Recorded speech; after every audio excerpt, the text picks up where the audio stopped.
Salam əziz abituriyentlər və müəllimlər. Bugünkü mövzumuz Uyğur xaqanlığıdır. Vaxt itirmədən keçək mövzumuza.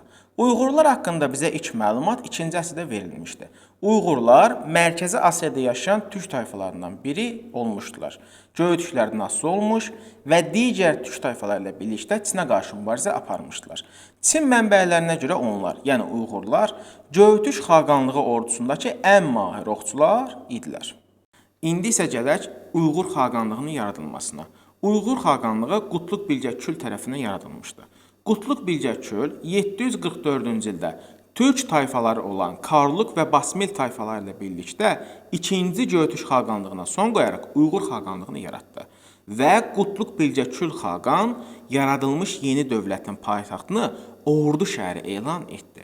Qutluq Bilgəkül xaqan 744-745-ci illərdə hakimiyyətdə olmuşdu və onun vəfatından sonra hakimiyyətə oğlu Moyunçur xaqan gəldi. Moyunçur xaqan ilk öncə 745-759-cu illərdə hakimiyyətdə olmuşdu. Taxta çıxmağı narazılıqla qarşılansa da hakimiyyətini möhkəmləndirə bilmişdi. Və deyir ki, Moyunçur xaqanın hakimiyyəti dövründə, yəni 751-ci ildə ərəblər və çinlilər arasında, yenidən təkrarlayıram, ərəblər və çinlilər arasında Talas döyüşü baş verdi. Baş vermiş Talas döyüşünün nəticəsində çinlilər məğlub olaraq Mərkəzi Asiyadan geri çəkildilər və Mərkəzi Asiyaya ərəblər deyil, Moyunçur xaqanın rəhbərliyi altında Uyğurlar sahib oldular. Çinlilərin Talas döyüşündə məğlubiyyəti Uyğurlara Çinin daxili işlərinə müdaxilə etməyə şərait yaratdı. Yenidən təkrarlayıram, Çinlilərin 751-ci ildə Talas döyüşündəki məğlubiyyəti Uyğurlara Çinin daxili işlərinə müdaxilə etməyə şərait yaratdı. Deyir ki, belə bir zamanda Çində anası türk olan Çin sərkərdəsi imperatoru devirərək hakimiyyətə gəldi. Devrilən imperator Uyğurlardan, yəni Uyğur xaqanı Moyunçurdan kömək istədi və Moyunçur xaqan Çinə hücum edərək Çinin paytaxtını tutdu, devrilən imperatoru hakimiyyətə gətirdi. Uyğur xaqanları ümumilikdə Çində Tan sülaləsini himayə edirdilər.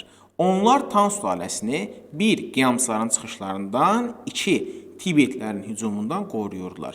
Bunun müqabilində isə Çin Uyğurlara ipəklə xərac ödəyirdi.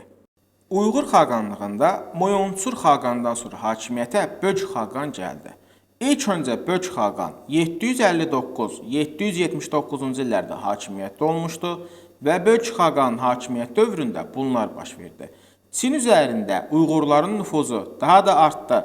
Çinin ticarət əlaqələri və yolları Uyğurların nəzarəti altına keçdi. Çinə hücum edən Tibetləri məğlub etdi və Çindən qovdu. Elə bu hadisədən sonra Böc xaqan və ətrafı maniçiliyi qəbul etdi. Lakin müharibə etməməyi təbliğ edən maniçilik dini təlimi Uyğurların döyüş ruhunu, yenidən təkrarlayıram, Uyğurların döyüş ruhunu aşağı saldığı üçün əhali tərəfindən qəbul edilmədi. Bu isə Uyğur dövlətində dini pərakəndəliyə səbəb oldu. İndi isə Uyğur dövlətinin zəifləməsi və süqutu səbəblərinə baxaq. İlk öncə 9-cu əsrin əvvəllərində Uyğur dövləti zəiflədi. Uyğur xaqanlığının zəifləməsinin səbəbləri bunlar olmuşdur. 1. Xaqanların sui-qəsd nəticəsində öldürülməsi. 2. Dini pərakəndəlik. 3. İqlim dəyişikliyi. 4. Tabe edilmiş tayfaların üsyanları. Və ən sonda isə 9-cu əsrin 40-cı illərində Qırğızların üsyanı nəticəsində Uyğur xaqanlığı süqut etdi. Digər türk dövlətlərində olduğu kimi Uyğurların da özlərinə məxsus inkişaf etmiş mədəniyyətləri var idi. Uyğurlar yüksək şəhər mədəniyyətinə malik idilər. Avropalılardan xeyli əvvəl kağız istehsal etmiş və mətbəə yaratmışdılar. Kitab çapını Çinlərdən öyrənmiş, ərəblər isə onlardan mənimsəyərək Avropaya yaymışdılar.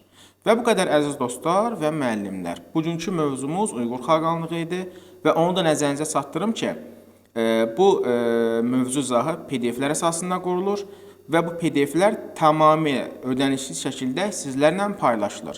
Sadəcə profilimizdə olan nömrəmizlə əlaqə saxlayırsınız və ödənişsiz şəkildə PDF-lərdən yararlana bilərsiniz.